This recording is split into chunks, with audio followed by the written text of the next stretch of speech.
কাশি, বারাণসী না বেনারস, কি নামে ডাকবো তাকে? আমি বারাণসীই বলি, কারণ আমার ট্রেন ছিল আসানসোল টু বারাণসী অবধি। তখন ডিসেম্বর মাস, সবে শেষ হয়েছে স্টুডেন্টদের ফাইনাল পরীক্ষা।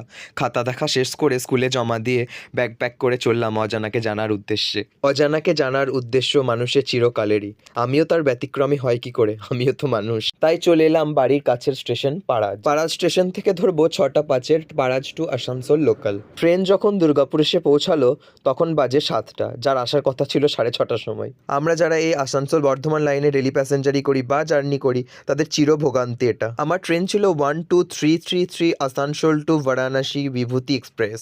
আসানসোল স্টেশনে অ্যানাউন্সড হলো হাওড়া টু প্রয়াগরাজ বিভূতি এক্সপ্রেস 4 নম্বর প্ল্যাটফর্মে আসবে, তাই ট্রলি নিয়ে 4 নম্বর প্ল্যাটফর্মে এসে দাঁড়ালাম। আমরা 3জন বন্ধু একসাথে জার্নি করব, 2জন চেপেছে বর্ধমানে আর আমি চাপবো আসানসোল। ফাইনালি বিভূতি এক্সপ্রেসে দেখা মিলল, যার টাইম 10:32, এলো 11:32।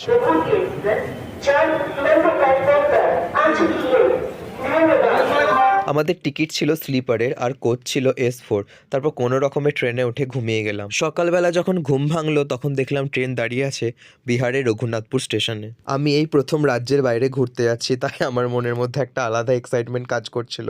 আবার স্লিপারে ট্রেন জার্নি। জানালার এপার থেকে গমক্ষেত দেখতে দেখতে বিহার শেষ করে ট্রেন ঢুকলো উত্তরপ্রদেশে।